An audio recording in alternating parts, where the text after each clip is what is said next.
agreement. I saw results right away. It's not ready. And I see the body I missed all these years.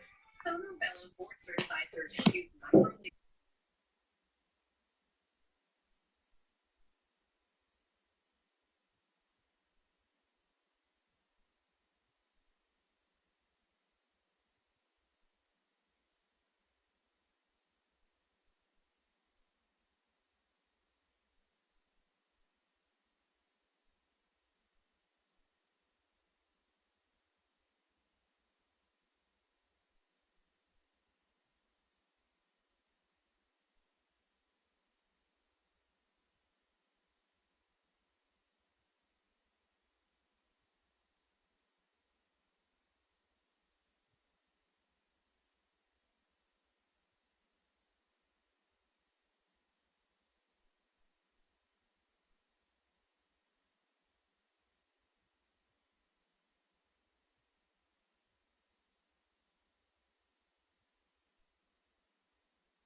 Good afternoon and welcome to our regular council meeting for December 16th, 2024. At this time, I'd like to acknowledge the traditional territories and the oral practices of the Blackfoot Nation, which include the Siksika, the Kainai, and the Piikani. We also acknowledge the Tsuut'ina, the Stoney Nakoda First Nations, the Métis Nation District 4, and all people who make their homes in the Treaty 7 region of Southern Alberta. We're making this acknowledgement to demonstrate our continuing efforts to work together as we strive for reconciliation through increased and collective learning. No staff introductions today, but we have a staff, departure announcement. Thank you very much, Your Worship. I'd like to take this moment to acknowledge a longtime employee who's in his final work with the organization, and that's Bruce Thiessen. Bruce joined the city way back in July 2008, and for the past 16 years, he's helped lead the IT department, often as a one-person team. He's been shaping our systems into what it is today. His dedication and expertise have been vital in ensuring that our IT infrastructure remains current and effective. Bruce also has played a key role in the successful implementation of the Brooksnet, a service that has led and had a transformative impact in our community. On behalf of everyone here and our organization, I can say that Bruce will be greatly missed, and we wish him well and the very best in his new position and endeavors. Yes, thank you, Bruce.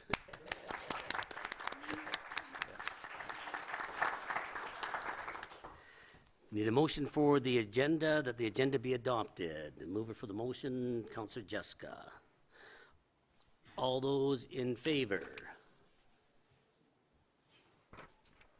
Need a mover for the motion that the minutes from the regular council meeting held December 2nd, 2024 be approved. Who's making the motion? Councillor Nesbitt. All those in favor? Carried.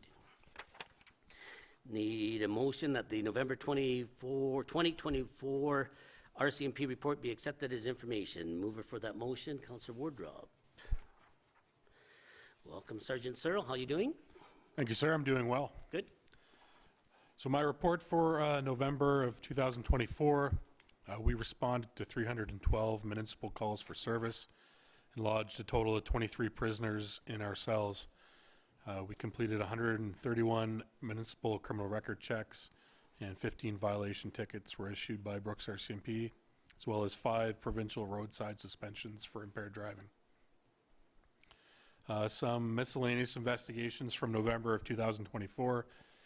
On November 3rd at 1:20 a.m., one of our members on patrol observed a male that he knew who was out past his curfew, conducted a traffic stop which led to the male's arrest, and the male was brought before a justice of the peace and remanded into custody. We also issued 3 violation tickets for 4 driving infractions. On November 6th, while on patrol, one of our members observed a suspicious female in the area of Castles and 2nd Avenue. The member made contact with a 34-year-old from Calgary and learned that she was wanted on warrants from Calgary Police Service. She was arrested without incident and brought before a justice of the peace, and she was released with a new court date. On November 15th, we responded to 3 separate complaints of commercial break-and-enters in the city. One occurred at Shell, Palo Smoke Shop, and then at Best Buy.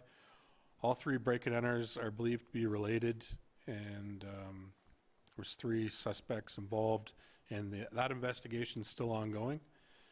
I do have a little update. As some are aware, we're due to get body-worn cameras next year. And just for the residents of the city and yourselves, we'll start as that time gets closer. I don't have an exact time yet on when we're due to get them, but as we do get closer, we're going to start releasing some information both to council as well as the residents of Brooks just on what to expect from us once that actually happens. And I've also brought one of our newer members, Constable Clancy, who's come to us from Depot in August, and thought I'd bring him and introduce him to yourselves in the city. And Where are you from originally? Originally from Stettler, but I was in Edmonton prior coming to Brooks. Close to home then? Yeah, close to home. Yeah, it's been great. Brooks has been really good. Like the city of Brooks is great. Like there's a really rich history. I knew from like agricultural and stuff coming from a farming background. Like the aqueducts and a lot of recreational activities around Brooks, like Lake Newell Resort, Canebrook Island, and a lot of camping. So it's been a great posting for my family and I. Yeah. Really happy to be here. Yeah, welcome to Brooks. Oh, thank you. And that's my report. If anyone has any questions, I'd be happy to answer them. Any questions, Councillor Goodenough? Welcome to Brooks and the team. So I'm just curious, robbery and fraud are up. Are they working together in a sense, or like is it fraud? And maybe you could just expand on those two. Sure. Yeah. Most of our frauds that we're experiencing are, overseas telephone scams. While they are up, I'd say that we've been putting out a lot of messaging, both locally and nationwide, on fraud prevention. So I think the victims for fraud are down quite a bit from where they used to be, but we're still getting quite a few attempts locally. The robberies, yeah, like I've talked about them a few times. Unfortunately, a lot of the ones we're seeing are drug related, and we don't get a lot of cooperation from the victims on those, so they're very difficult to get anywhere with that. Okay, any other questions? No. I have one. Oh, okay, yeah. Sorry, thank you very much, Sergeant. I was just wondering, under the, basically the municipal criminal reference checks that are done, there's a fee usually for that, is there not? There is, yes. And who usually does the criminal reference checks? Is that the clerks? They're the ones that... Yes, our detachment clerks do them, and I believe the fee that's imposed is under a municipal bylaw from the city of Brooks. So. Okay, great, thank you. Okay. No other questions? Well, yeah, no, okay, well, you have a wonderful holiday and a Merry Christmas, and welcome to Brooks again. Thank you very much. You as well, thank you. Okay, to the motion, all those in favor? Carried. Okay, need a mover for this motion here, that the following items of correspondence be received as information, updates on council conferences and/or workshops, and notes from council committee December 10th, 2024. Mover for that motion, Councillor Idris. And I don't believe anybody has any council workshops or conferences to report on. So to the motion, all those in favor? Carried. We need a mover for this motion here, that the 2025 tax-supported operating budget in the amount of $24,858,900 as detailed in Appendix A be approved, that the 2025 rate-supported operating budget in the amount of $8,676,380 as detailed in Appendix B be approved, and that the 2025 capital budget and funding sources in the amount of $5,328,362 as detailed in Appendix D be approved, and that the 3-year operating forecast as detailed in Appendix Z be accepted as information, and further, that the report be received as information. Need a mover on that motion there? Councillor Wardrop. Okay. It's your turn. Through your workshop, attached is the approval documents for the 225 budget approval. Under the MGA, municipalities, unlike other levels of government, must have a balanced budget. If you were listening to the economic update today, the federal government is now posting a $61 billion deficit. That wouldn't be allowed under municipal practices. But we follow the MGA, so the budget is both operating and capital is fully funded and sources of funding are identified. In addition to that, we actually exceed the requirements of the MGA in numerous aspects. We prepare a 3-year operating forecast, but in addition, we have a 10-year capital forecast. Under the MGA, you're required to have a 5-year forecast, so we're exceeding that, and we also exceed the standards of the Canadian Institute of Chartered Accountants in terms of municipal accounting. In terms of the financial plan, it's the major document, but in addition to a financial plan, it's also a policy advice and a communication advice for the ratepayers and council to indicate where the resources are being allocated for the fiscal years, what services are being delivered or altered, and more importantly, what value the residents are getting for their tax dollars. The budget's done in 2 phases per se, or not 2 phases. We have an operating budget that deals with the normal department operations, and a capital budget that is really a reinvestment plan for the community, dealing with renewing our assets, our roads, our water systems, city-owned facilities, and dealing with some major projects. Like any fiscal year, the city has numerous challenges in its base budget. Again, we have sole reliance basically on municipal taxes. Unlike other levels of government that have numerous revenue streams, we're restricted at the municipal level. In addition to that, I could say the municipalities are handcuffed because we also collect money on behalf of the province to deal with education. So around 80% of the funds we collect are used for city operations. That includes the RCMP services, which is a substantial amount within our own budget. But in addition, the amounts required for school board purposes. Overall, the theme of the 2025 budget was restraint, which it has been for a number of years now. So to accomplish that, most of the accounts were frozen at 2024 expenditure levels. There was thorough multi-level reviews of the budget, both at the departmental level and at senior management level. Again, the focus was on constraint. That doesn't mean that we could constrain all costs. A significant number of the costs that council deals with are uncontrollable. Those are the typical costs incurred by your households. The cost of utility services, the cost of the RCMP. It's important preventative service within the community. They have their own expenditure pressures and the like. But in summary, the proposed budget, both operating and capital, accomplish numerous objectives of council. One, the maintaining of service priorities and service levels within the community. Reinvestment in renewal of assets within the community. There are significant reinvestments in numerous road projects, parks projects, and the like. Overall, no one likes to see tax rate increases, but the city has been able to maintain competitive tax burdens compared to other municipalities. During the budget deliberations, council had various intermunicipal comparators, and I've included one in this report, which is the expenditures per capita of approximately 15 to 20 neighboring municipalities, and the data shows that Brooks continues to be a low-cost municipality to deliver value to the ratepayers with vast array of services at a reasonable cost. The drivers in the budget have been many. In terms of city departments, as I mentioned, the city departments have restrained their expenditure increases and are well below the rate of inflation. We have some issues dealing with the RCMP, multi-year contracts that are coming to fruition, additional capital expenditures to renew their equipment. As the sergeant mentioned, they'll be rolling out body cams and other technologies in the upcoming year, and those are all putting pressures on the budget.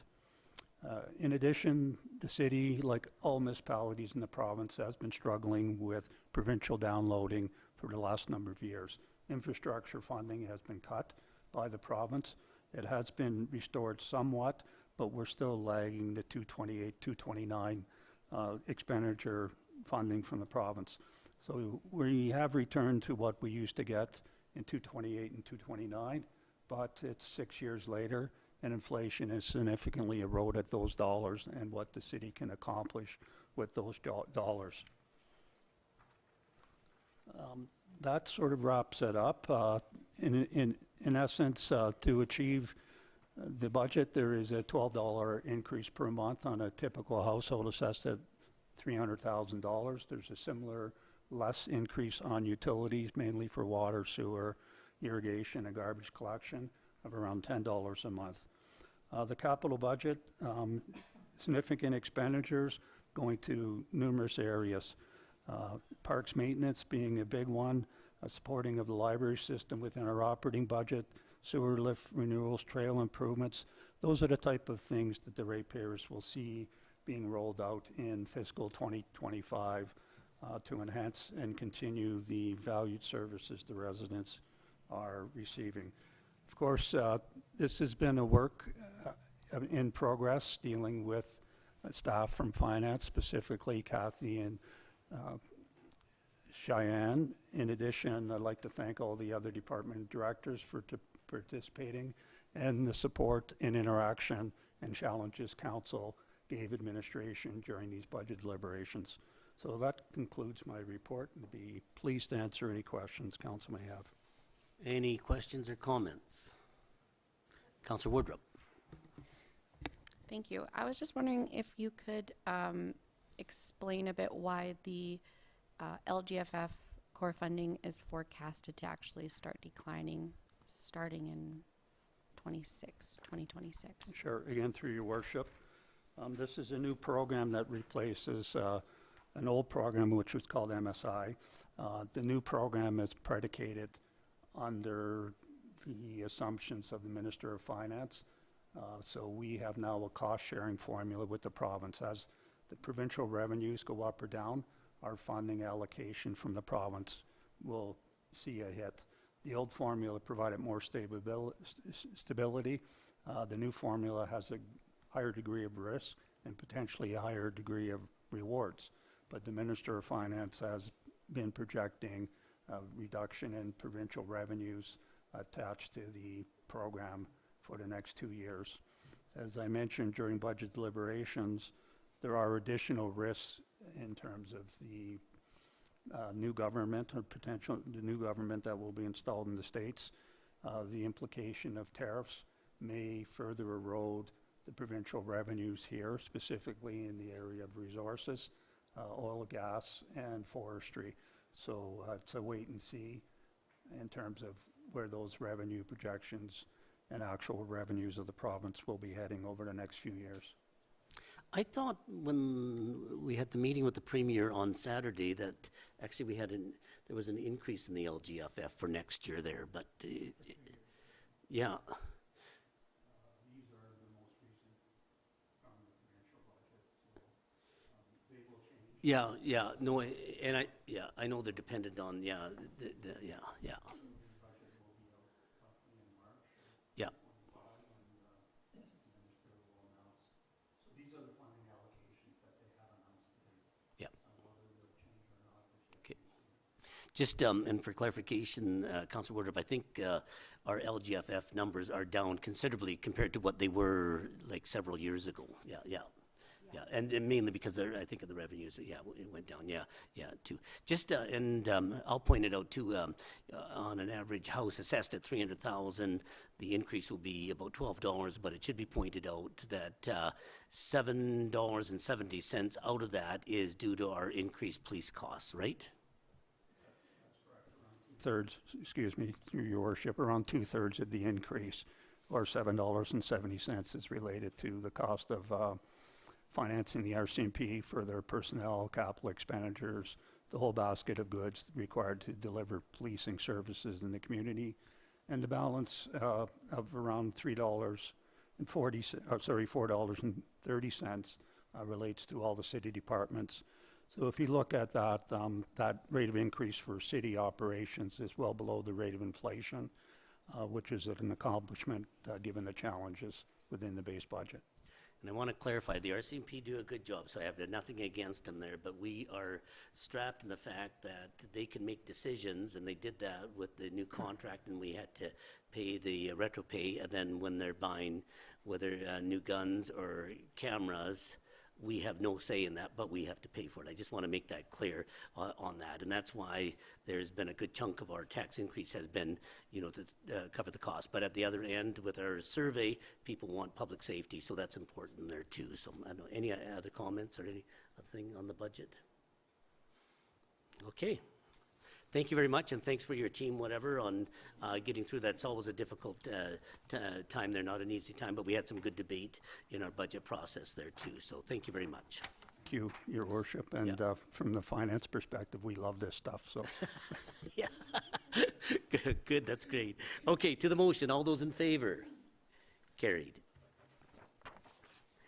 Need a mover for this motion here that the Magnet Signs Brooks be designated as an authorized sign distributor pursuant to portable sign bylaw number 2109, effective immediately. A motion, Councillor Goodenough makes that motion. Okay, Development Control Officer Bailey. Thank you. Through the chair to council and mayor, portable sign bylaw 2109 allows council to designate by resolution any person as an authorized sign distributor.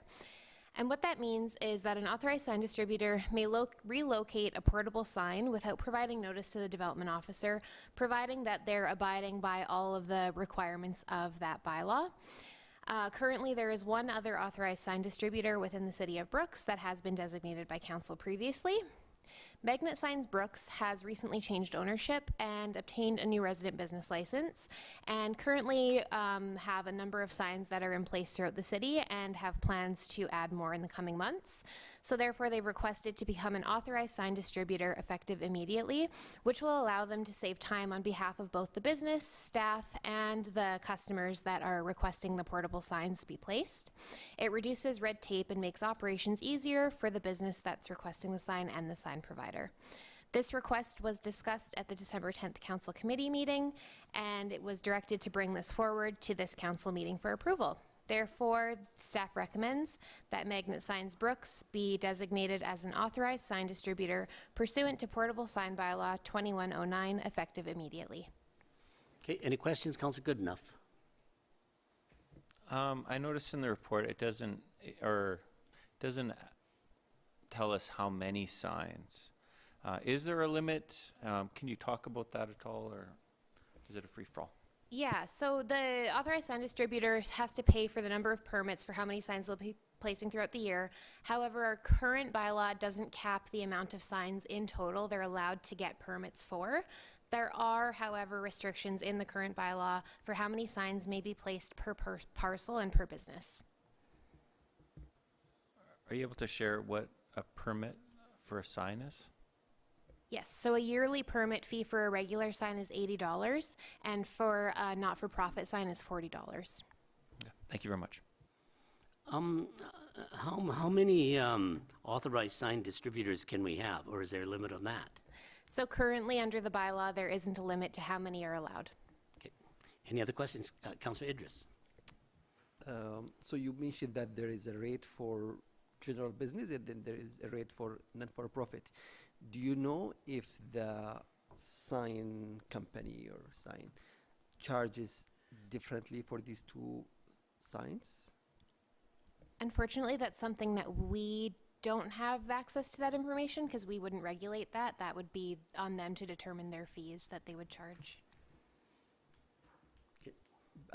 My suggestion would be if they are charging the same rate for a sign, they should pay the same permit. Yeah, I know what you're saying is But I we're like the giving, idea. we're giving them the discount, but they might not be forwarding the I discount. like the idea of the two rates, as long as that discount is passed on to the non-for-profit. But you know what, and I think we're going to talk, this is for further discussion maybe down the road about the cost of the signs there, and then maybe that's something we can discuss down the road, because really it's, yeah. Any other, Councillor Jessica. So it's probably a moving target, but do you have any idea roughly how many signs are out there right now under permits? Off the top of my head, I don't have a total number for you, but I could definitely look it up and send it to you after. Okay, any other questions? Okay, to the motion, all those in favor? Carried. I need a mover for this motion here, that council approve policy F001-001 entitled Grants to Organizations. Mover for that motion, Councillor Goodenough. Okay, Manager of Administration, Amy Romans. Thank you. Through the chair to Mayor and Council. Administration drafted the grants to organization policy to ensure that monetary requests and fee waiver requests are treated equitably. The policy was discussed at the last council committee meeting, and from that discussion, 2 additions were made. A requirement to not have received funding from other city-funded organizations or grants, and the requirement to list external funding sources within the application and the budget provided. Therefore, administration is recommending that the policy be approved. Okay, any questions? No questions. Okay, to the motion, all those in favor? Carried. Need a mover for this motion here, that John R.V. Diaz be reappointed to the Safe Communities Committee for a second 3-year term commencing December 7th, 2024 and ending December 6th, 2027. Mover for that motion, Councillor Nesbitt. Manager Romans. Thank you. Through the chair to Mayor and Council. The Safe Communities Committee is made up of 14 members, including 10 members at large, 2 youth members, 1 city councillor, and 1 county councillor. A current member's term has expired and they would like to be reappointed. John R.V. Diaz was previously involved with the Brooks Citizens on Patrol, and he enjoys the community involvement being part of this committee.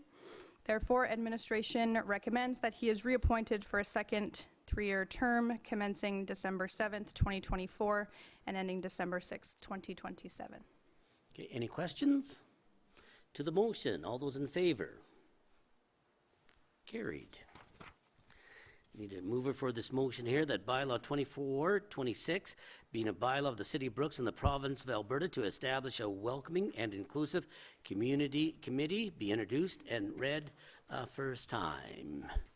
I need a mover for that motion, Councillor Wardrop.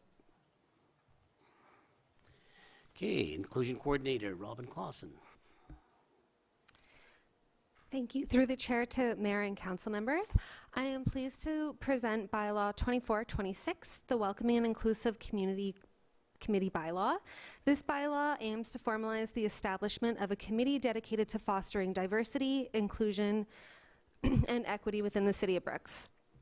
As a council, you have long demonstrated leadership in these areas, and this committee will build on that foundation. Much like Safe Communities and Eco Brooks, this committee will advise council using the lived experiences of its members to inform decisions, coordinate community efforts, and help create a more unified and inclusive environment for all of its residents.